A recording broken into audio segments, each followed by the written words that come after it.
อย่าบอกนะว่าคุยกับนีโน่อีกแล้วอีกไม่ถึงชั่วโมงก็จะได้เจอกันแล้วนะฉันรู้เขาแค่บอกว่าเขากินอะไรตอนเช้าตอนนี้ก็บอกว่ากำลังจะแปรงฟันและเข้าห้องน้ำก่อนออกมาโหพวกเธอ2 คนเนี่ยบอกกันทุกอย่างจริงอ๋ออยู่แล้วนีโน่เป็นแฟนและเพื่อนสนิทฉันพวกเราไม่มีความลับต่อกันเอาเป็นเกือบหมดแล้วกันก็ต้องมีความลับกันบ้างอะเนอะ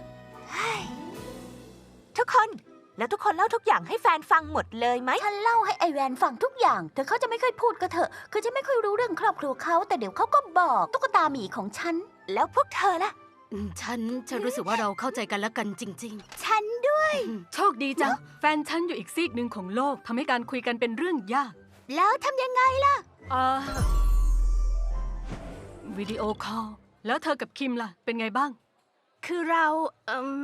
หัวเราะเยอะน่ะเยี่ยมเลยมันก็ดีที่จริง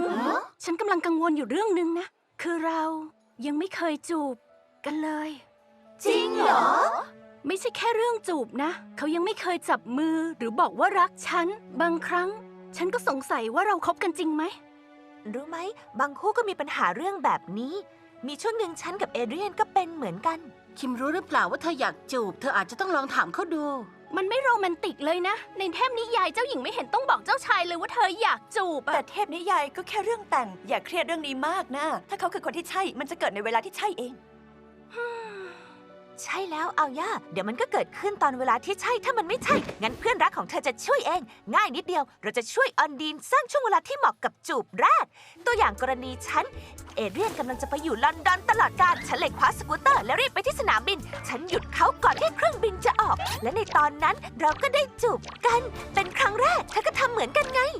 ไม่ได้ผลกับฉันหรอกฉันไม่ได้จะไปไหนซะหน่อยแถมเราก็ไม่มีเครื่องบินแล้วฉันว่าคิมไม่มีสกูตเตอร์ได้อาจจะไม่ใช่แผนที่ดีที่สุดแล้วมีใครเคยมีจูบแรกที่ง่ายกว่านี้ไหมไอแวนแต่งกลอนให้ฉันโรแมนติกสุดๆไปเลยเยี่ยมเลยไอเดียดีถ้าแต่งกลอนให้เขาก็ได้นะคิดว่าไงล่ะออนดินมันก็เป็นความคิดที่ดีนะขอบคุณที่ช่วยนะสาวๆขอบคุณที่ช่วยนะสาวๆงั้นใครจะทำให้คู่นั้นเลิกกันก่อนเป่ายิงชุ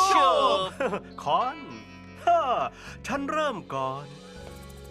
ฉันชอบท่อนโซโล่ของเธอนะแต่คงฝึกมันหนักมากได้ไหม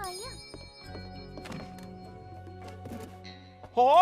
ยังเจ๋งเลยถ้าอยากได้ก็เอาไปสิจริงดิสุดยอดขอบใจ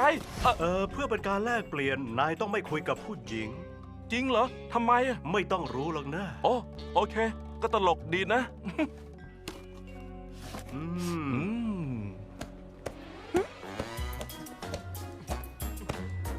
รองเท้าใหม่ของนายไม่เหมือนใครดีใช่ฉันอยากอ่านอะไรให้ฟังหน่อย